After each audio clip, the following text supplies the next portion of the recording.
Coffee, coffee, coffee, coffee.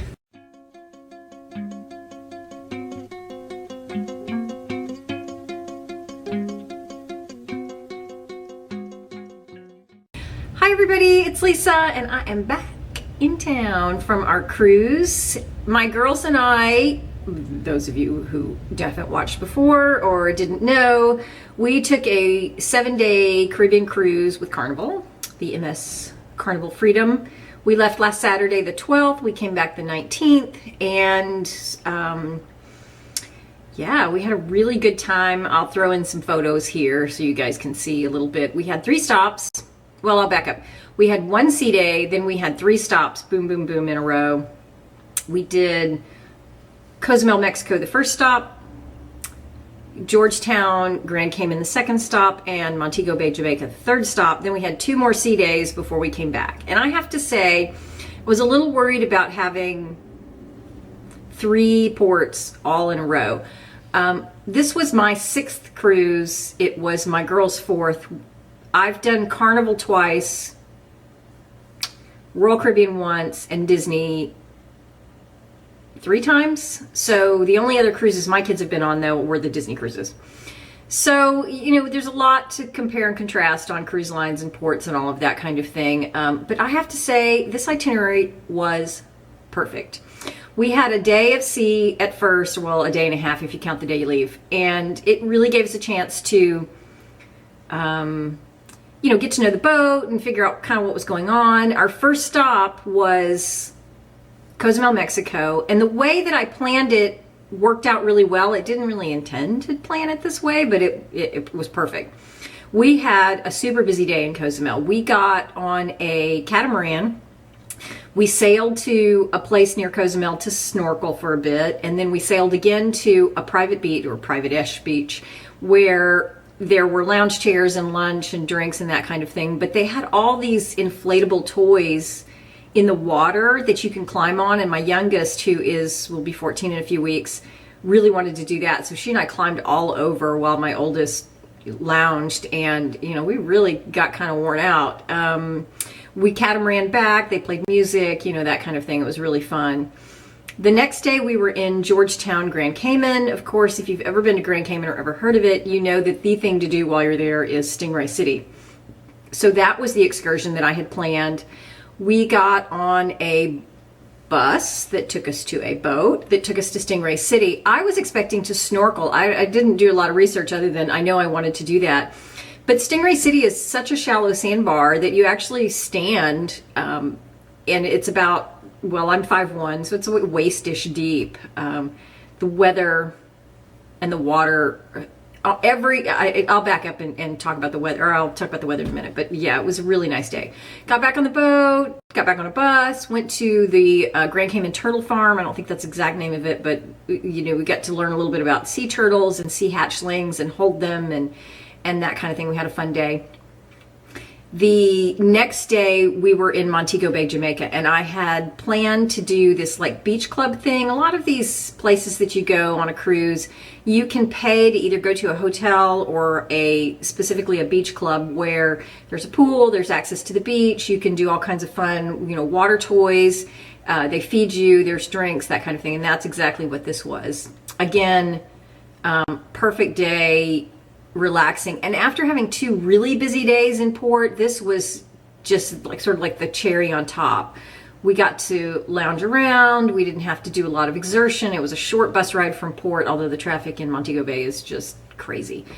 So it worked out really well because we went from super busy excursion to not busy excursion. And then we had 2 sea days to relax. And the weather on this trip, I mean, I could not have planned it if I had tried any better. It was perfect sailing out on Saturday. We had a perfect sea day. It was a little chilly, but it was expected for March on our sea day. The 3 days in port, beautiful. Cloudless skies, warm, you know, not choppy weather as far as the waves go, so nobody got seasick on any of the catamarans. It just really was perfect. And then our 2 sea days back, Thursday was quite lovely, warm. My oldest and I sat on our balcony for quite some time in the afternoon and sort of dozed and read. Friday's weather was not so great. It was cloudy, but you know, by then we were kind of done with the sun and we lounged around and had a good day.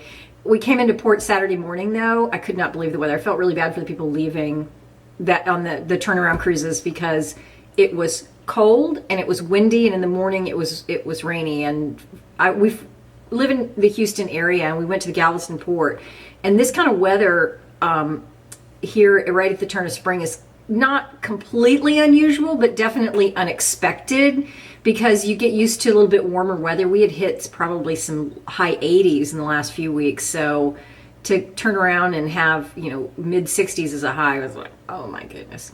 But we had a fantastic time. I couldn't have asked for better weather, a better cruise.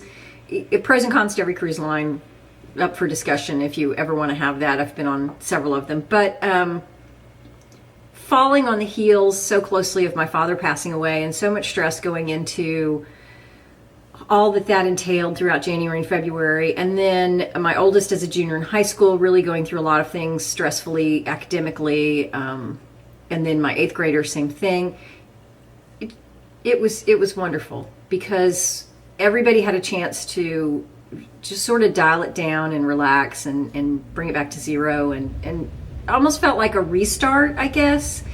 And we came back and, you know, refreshed and just ready to face the rest of the school semester for the kids and get going here. So I did not count any points on the cruise. I tried to be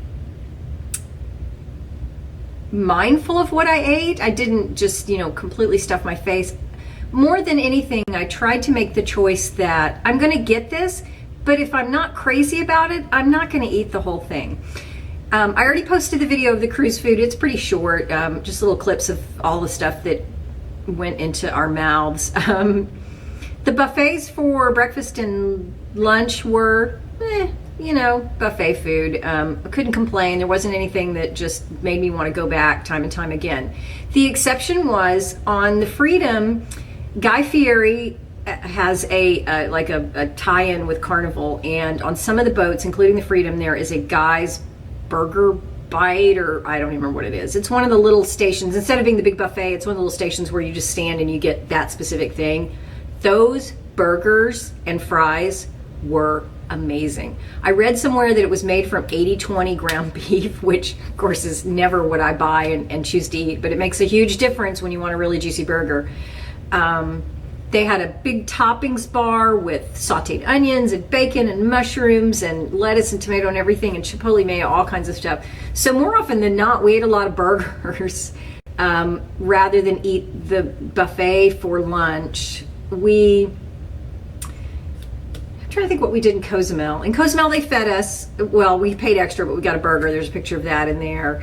I screwed up in Grand Cayman. I saw that the excursion did not provide food. I was assuming there would be sort of a break in the day that we could go buy food somewhere, and we couldn't. It was so I had some snacks packed. Thankfully, I always pack snacks. I don't know if I showed that to you, but I always pack snacks on a cruise, just in case. You would think there's going to be plenty of food, but particularly on shore days, when you go ashore and you're on an excursion, you just never know. And sure enough, we plowed through the granola bars and the pretzels I packed and all of that. And then of course they fed us at the beach club in Montego Bay, burgers again. Nothing to write home about, but didn't starve. So Guy's Burger Bite, or whatever it's called on the ship, fantastic. The dinners most of the time were really, really good. Best thing about a cruise is you don't like it, get something else. There were a couple of things where I wanted to taste it, so I took a couple bites, or I split it with one of my daughters. There were a couple of things where it just wasn't worth finishing. It was okay, but it wasn't anything to write home about. I came back Saturday, stepped on the scale, and was pleased to see I was still under 125. Barely, but still under 125. So I left the cruise. I left for the cruise. I think I was at 118 or 119. So, 5-ish pounds. I did not count points the weekend. Yesterday, Sunday, Saturday. Breakfast was still on the cruise boat, and then you'll see the next couple of days. Again, I was trying to be mindful of what I ate, but I wasn't counting. I was just kind of easing back into it. So today is Monday the 21st. I'm jumping back in, both feet. It's not my weigh-in day, but I stepped on the scale just to kind of see where I was headed. It said something like 122.8, which, I mean, you know, given everything that can happen and the kinds of things that you can and can't control when you were on vacation, I'm happy. I'm pleased with the way it went. So I'm back. Thanks for watching. If you want to see more videos, be sure to subscribe, and I will talk to you guys later.